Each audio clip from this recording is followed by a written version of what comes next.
नमस्कार मंडळी, मी सुचिता सतीश व्लॉग्समध्ये तुम्हा सर्वांचं मनापासून स्वागत आहे. माझी सकाळची सुरुवात झाली लाऊला स्कूलमध्ये सोडून देण्यापासून. आल्यानंतर मी ब्रेकफास्ट बनवायला घेतलं. ब्रेकफास्टमध्ये आज बनवलं होतं बेसनच्या चिला माझ्यासाठी आणि संगीताताईंसाठी. आईंनी तर स्वयंपाक सुरू केला. त्यांनी कारल्याची भाजी बनवायला घेतली होती. नाश्ता करून झाल्यानंतर आंघोळ वगैरे सगळं आटोपलं आणि आज मी विचार केला की आज माझ्या रूमचं वॉर्डरोब साफ करायचं. खूप दिवस झाले मी टाळत आहे की आज वेळ नाही आहे, हे नाही आहे, ते नाही आहे म्हणून पण खूप दिवसापासून अस्ताव्यस्त पडलं होतं वॉर्डरोब, ते क्लीन करायचं होतं. तर आज ते साफ केलंच फायनली. क्लिनिंग ही एक माइंड रिलॅक्स करण्याची थेरपी असल्यासारखीच मला वाटते.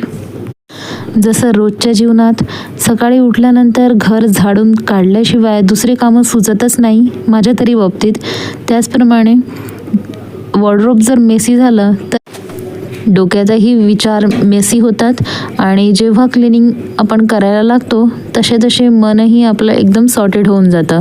असं माझ्या बाबतीतच होतं की तुमच्या बाबतीतही होतं हे प्लीज मला सांगा. रोजच्या जीवनातल्या छोट्या छोट्या गोष्टी जसं कपड्याच्या घड्या घालून ठेवणं, भांडी जागच्या जागेवर लावणं आणि बेडशीट व्यवस्थित करणं, सगळं जागच्या जागेवर व्यवस्थित लावून ठेवणं, या सर्व ॲक्टिव्हिटीजमुळे तुम्हालाही रिलॅक्स फील होते का? घरविलला त्याचे बाबा खाली खेळायला घेऊन गेले होते, त्याच्यामुळे मला लवकर सगळं काम आटोपायचं होतं. त्याच्यामुळे कपाटाचं मी एक सेक्शन आवरून घेतला ज्याच्यामध्ये माझ्या सगळ्या साड्या ठेवलेल्या आहेत. तोपर्यंत मी शूट करायचं विसरूनच गेली होती कारण मला घाई होती, मला लवकरात लवकर हे साफ करायचं आहे. पण थोड्या वेळानंतर आठवलं की आपण हे शूट करायला पाहिजे जेणेकरून तुमच्यासोबतही शेअर करता येईल.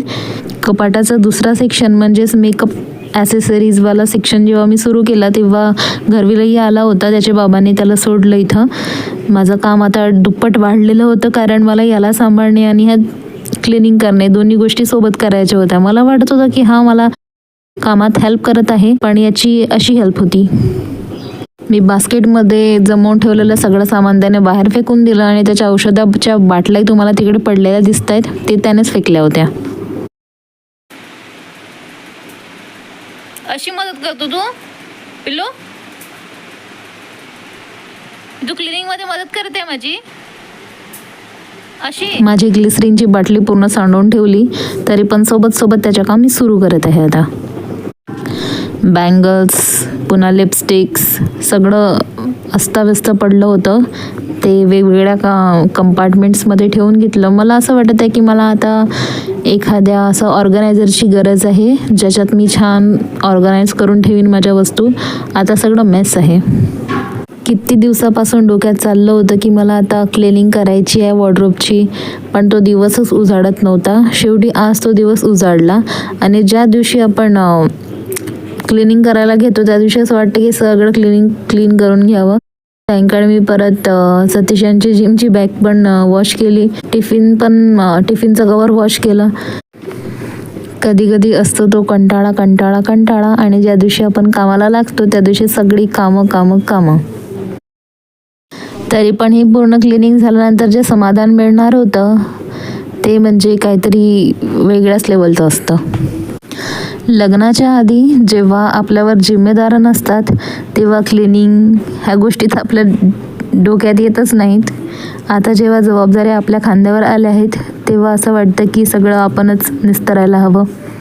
मला आठवते, मला जेव्हा लग्नाच्या आधी मी फ्रेंड्ससोबत कधी बाहेर जाताना किंवा कुठं तयार होऊन बाहेर जाताना जे ड्रेसेस आहेत ते ट्राय करून पाहायची आणि तसेच बेडवर फेकून द्यायची आणि चालली जायची. मम्मी ओरडत असायची, अरे व्यवस्थित तरी ठेव सगळे कपडे, पण मी काय ऐकायची नाही आणि काही लोडही नव्हती घेत त्या गोष्टीचा.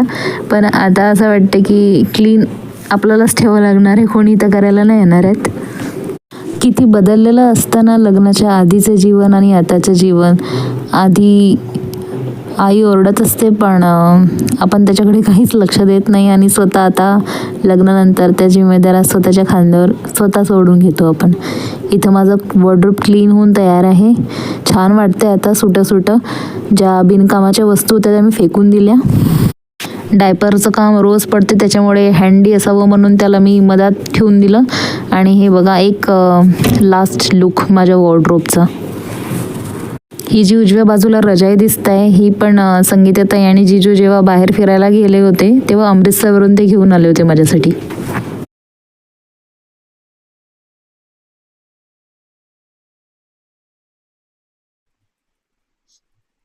पिल्लू बाजूला बेटा. ए क्लिनिंग झाल्यानंतर घरविलही झोपी गेला होता. तो उठल्यानंतर त्याला काहीतरी खायला द्यायला हवं होतं मला, म्हणून मी इथे त्याच्यासाठी ओट्स तयार करत आहे. त्यासाठी मी ओट्स आधी मिक्सरमध्ये बारीक पिसून घेतलं आणि ते एकदम कमी तिखट आणि कमी हळद अशा कमी मसाल्यांमध्ये हे ओट्स बनवून घेते त्याच्यासाठी.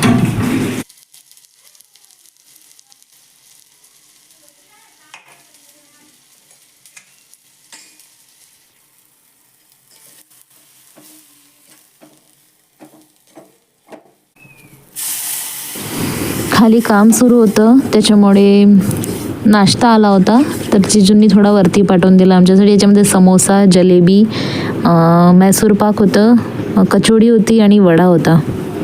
मी पण घेतला एक एक.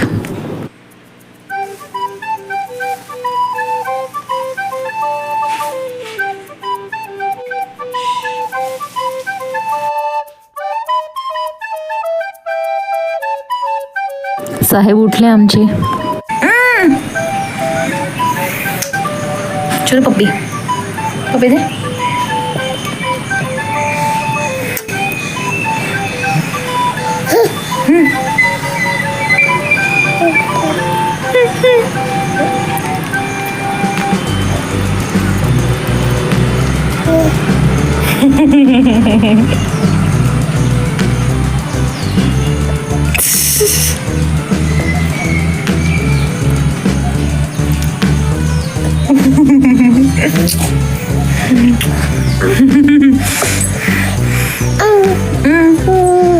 मिठू मिठू मिठू वरती पिंजऱ्यात पोपट आहे, तो त्याला बघत असतो, म्हणून मी त्याला या गॅलरीमध्ये घेऊन येते सतत.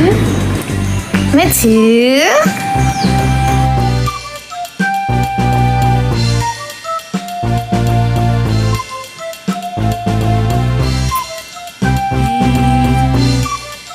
जिसे डरते थे वही बात हो गई. आहा हा हा हा हा.